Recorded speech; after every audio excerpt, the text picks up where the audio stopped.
Hey guys, it's Zach saying with Zach. Let me just get the camera adjusted because I keep hitting it. There we go. Okay. Zach was with Zach here.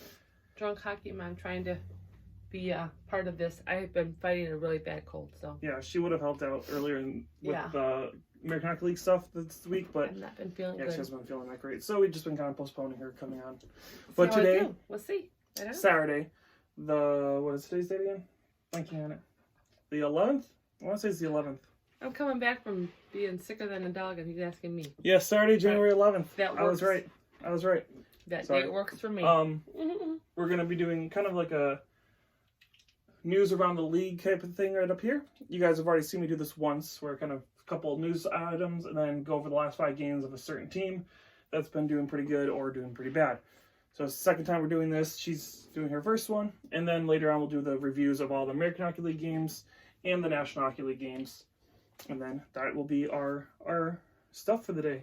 Okay. So let's go ahead and get right into our news stuff. This is from the last few days because I haven't done one in a couple days. So every like 3 to 4 days, maybe I'll do one. Just kind of go over some stuff. So the first thing is Crosby is still out. He was supposed to be back. He went with the team on the road trip that they're on right now. Yes. But he did not practice today. He wasn't feeling very good from what I've read. So the coach said, he's just not feeling good. So I don't know if this is a setback. There's still no set timetable when he's going to return. So he's flying with the team. He's with the team. It's a good sign, but...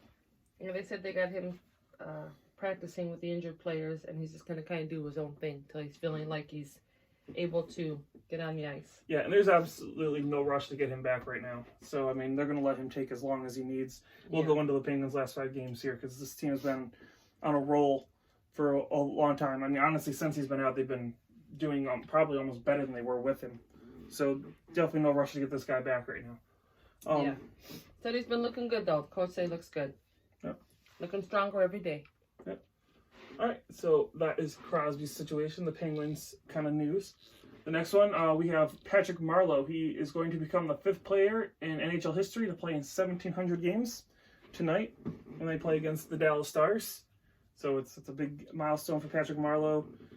Again, I've been a fan of his for a while. I think he's been a pretty good, consistent player, and he's been good at transitioning his role from a scorer, point producer to a backup, kind of help teach the kids situation. So it's nice to see him continuing his career and making history every single step of the way. I'm sorry, I'm laughing because I had that story brought up, and I went back to it, and now it's like it's not here. I'm so sorry, folks. See? She walks away for a minute. She's out of loop. And she loses the whole I know that shebang. second to Keith Yandel it was. See, I'm looking. I know it's here. Where am I at? I'm sorry, folks. It was there, I swear. So I was just reading with him just a few minutes ago. Thank you. That's the second story. But anyways, Keith Yandel, I believe, is the I'm still learning the phone, people. Yeah. Okay, I'm sorry. Go ahead. Well, I was waiting for you to find the stuff because I think Keith Yandel is the second most the most active, most games played. But she was supposed to find that out because she's supposed to have it up. It says here. Now I'm going to read this now. An active streak of 830 games at the 6th longest all time and 2nd longest among active players behind Florida Panthers defenseman Keith Yandel, which is 841. So he was right. So, second most active game, so not the most games played. I read that wrong. See, that's why I wanted us to double check. But yeah, so again, I didn't look up who the other 5 players were. I got that. I got here. The others are Gordie Howe, when he was 51 years at 223. Yager, when he was 45. And then Mark Messier at 42 years. And Ron Francis when he was 40. Okay, there you go. I didn't know Ron Francis played that many games. See, that's news to me too. But yeah, that's congratulations to Patrick Marleau and that fun stuff. The next news is Nicholas Hjalmarsson is close to return for the Arizona Coyotes. He's been out, I believe, since October. They're saying he's really close, so they're expecting him, I think it said this weekend, before the NHL All-Star break, that's what they said. Right, before that, I remember that. So he should be back within the next about 2 weeks, he should be back, which will be a nice boost for them because they have been struggling. They've been shut out 2 games in a row. They are starting to be very vulnerable in this specific division right now. They're in first place, but I don't know how long it's going to stay when you're getting shut out continuously. Yeah. That's not going to stay for very long. So they could definitely use that for the defensive side. Yeah, they need Barrett Hayden to come back and hopefully come in, be that rookie superstar they hope that he can be. But unfortunately, he's out with a shoulder injury from the World Juniors. Yeah, but that's what they really need. They need Barrett Hayden to get better, bring him into the lineup, and hopefully he can produce the way that he did in the World Juniors, because they need goal scoring depth right now. You're getting shut out, and they've never really had great goal scoring this whole season. But yeah, shut out 2 games in a row. They need to change something. But anyways, the next little piece here is Joe Pavelski is playing against the Sharks for the first time since his trade to Dallas in the offseason. So that was, again, big milestone for him. He'll officially have played against all 31 teams as of tonight. So, big game for Joe Pavelski. Again, I'm sure it's going to be a very emotional night. I'm going to assume he's probably not going to produce, because it's usually hit and miss. It's usually the player does really bad when they go back to the team for the first time, or they do really good when they go back. Most of the time I've seen they usually do really bad. Which I can see that. Yeah. That's something that it's hard to play against that. Yeah. So, and I'm sure they're going to have a nice package for him to kind of go over his career and say thank you. I'm not sure how the fans are going to accept him. We'll see how that works. But yeah, I'm sure they're going to have a nice video tribute for him. So anyways, that'll be nice for him. Hopefully it's a good game for him. He was not too bad for him. I hope so. Yeah. Next up, Max Pacioretty and Thomas Hertl are headed to the All-Star game. Okay. So Max Pacioretty is replacing Marc-Andre Fleury. He is missing it because he's not feeling 100% right now.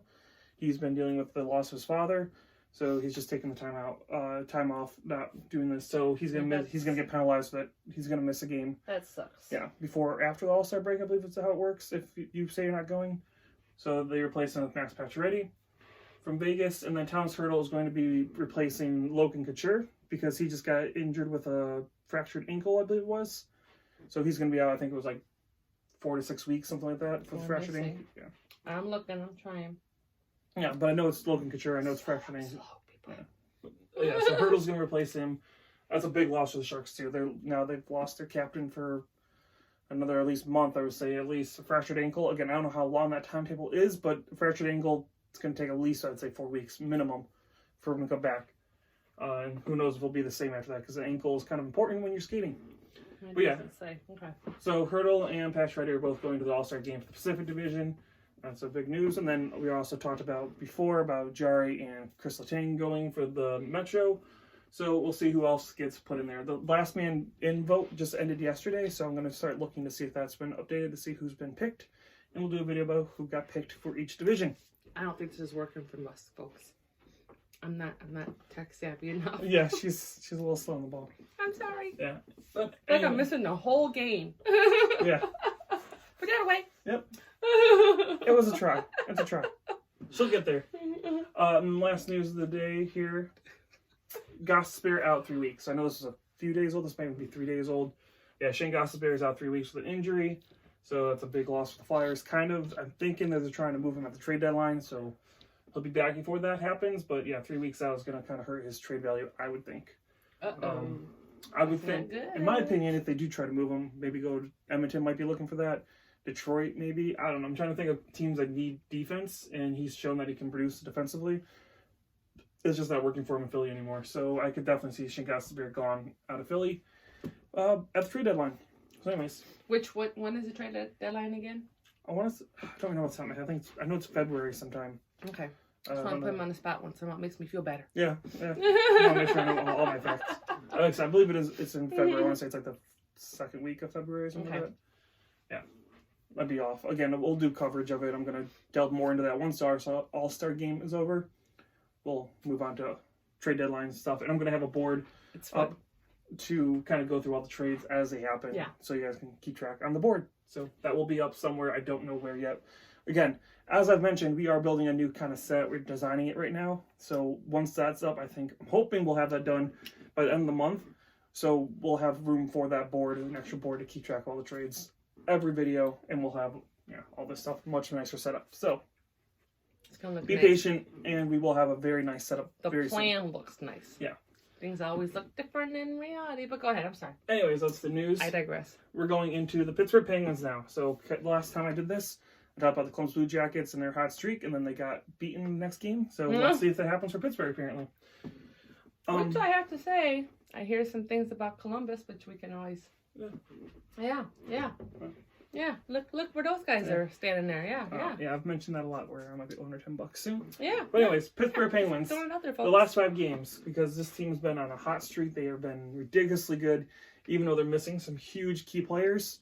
Even with Jake Gensel going down a few games ago, I was like, oh, this might be it. Nope, they're still plugging away. No problem. I have no idea how this is happening for Pittsburgh. I mean, I guess I know. Players are stepping up that weren't supposed to step up. Yeah, I think that's probably a big part of it. Yep. So the last 5 games, last night they played against Colorado. They won 4-3 in overtime. They blew Colorado got the last goal in the last minute of the game, and then Pittsburgh came back and scored it with James McCann scoring, getting the win. So that's 2 points for them right there. They beat. I didn't put the dates down of these games. Sorry, I don't know the exact dates off the top of my head, but I knew I was forgetting something. I was forgetting something here. Yeah. By the time I get it, he'll be. She won't. Don't so even. into the next whole thing. Yep. Yeah. Don't even worry about it. But anyways, Vegas was the game before that. They won 4-3. Go ahead. I'm sorry. They won 4-3. Again, big win for them, beating Vegas, a team that's been playing pretty consistently as of late. Big loss for Vegas as well because they didn't get the 2 points in that Pacific Division that's super tight from pretty much 5th up. They lost to Florida 4-1, which again, you lose 2 out of 5 is not bad, and especially one of them was in overtime. They played against Montreal and won 3-2, and then San Jose they lost 2-3 in overtime. Which again, they got a point. So they got points in 4 of the last 5 games, which is one of the notes I put over here. 4 points in 4 of the last 5 games, which is why they're still second in the Metro, even after Jake Gensel. I believe Jake Gensel was injured somewhere around here, like towards the bottom of this right here. Okay. So they've played several games without Jake Gensel, but he's been completely fine. Sorry, guys. Got a phone call in the middle of that, which is super random. But good news, it kind of helped. I got to look up the dates of all these games. Yeah, so now we know officially. We'll go back over this real quick, because why not? I think the phone call was well placed. Yeah. I'm thinking there might be something. Yeah, I have my other phone down here. I text somebody instead to call me. So January 10th, they played Colorado. January 7th, they did Vegas, 4-3 win. January 5th was against Florida, 4-1 loss. January 4th was Montreal, 3-2 win. Then January 2nd was the 3-2 overtime loss to the San Jose Sharks. Jake Gensel, we double-checked, did not play in any of these games. Those guys. Yep. So they've got points in 4 of the last 5 games without Jake Gensel, who was one of their best and leading goal scorers and point getters. He was out, and they're still winning 3 out of 5 and getting points in 4 or 5. That's pretty good. That to me shows a good team. I'm not the depth in this team is amazing. But they are just they got it. They're getting it together, and this team, especially once they get healthy, once they get Crosby back, if Jake Gensel gets back for the playoffs, this is going to be a deadly team. They got something going there. Hate to say it, but they could definitely be a cup contender right now. I would say probably the most deadly team on the league right now. It's working for him. So just some side notes. Rust has 18 goals in the season, so he's one of those players who's stepping up and getting production. And again, he's on pace for about 30 goals approximately, 30-something goals at this pace. That's pretty good. Cahoon has 26 points on the season for him. So again, another young player who is stepping up and getting points, producing pretty well. Tristan Jarry, 14 wins in the season. He has a goals against average of 2.04, and a .934 save percentage. Wow. He has been an amazing pretty good. goalie for this team. Yeah. That's why he's added to the All-Star game.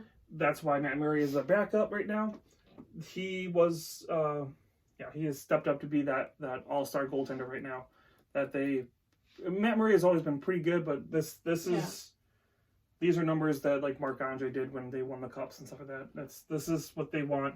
This is what they need. Now, Matt Murray may step up in the playoffs because he's been a very proven goalie in the playoffs. Yes, yeah. But in the regular season, if you can have one guy go in the regular season and have another one play in the playoffs, this team... That's what does it, yeah. Yeah, so anyways, those are 3 of the players that are really stepped up since all these injuries have happened. Malkin, again, but I don't really consider Malkin stepping up. He's been a superstar all the time. And then again, 4 points in 4 of the last 5 games. So, yeah, Pittsburgh Penguins right now are probably the scariest team in the league. I don't see anybody... I mean, yeah, teams will beat them, but I don't see anybody being able to beat them in a 7-game series right now. If they can produce like this, again, without Crosby, Gensel... Imagine what they can do when and the guys are back. They're looking to do some moves at the trade deadline. They've been moving Alex Galchenyuk. I mean, yeah, we'll see what happens. We'll see what happens with that. But anyways, that's kind of the quick review of the Pittsburgh Penguins' last 5 games and their hot streak they're going on. Your news of the day stuff. Hockey's about to get started here. We had 1 game already happen, but we'll go over that in the reviews. Oh yeah, he'll be on that, and I'll be here, and we'll cause trouble, and I might be really punchy, folks. Who knows? Yeah, I might just totally. She's staying up to do the whole review at like when we're posting at like 1 a.m. She'll be up. She's never been up that late, so I don't know what you're gonna get. Yep. She could be half dead. She could be slap happy. Stay tuned and find out what Drunk Hockey Mom's gonna be. I might be a puppet. Who knows? I don't even know. But anyways, that's our little review video. This is Zach from Say What Zach here. And Drunk Hockey Mom, wish me luck, folks. Yep. If you guys like the video, give us a like and subscribe, and we will talk to you guys after the action tonight. Bye.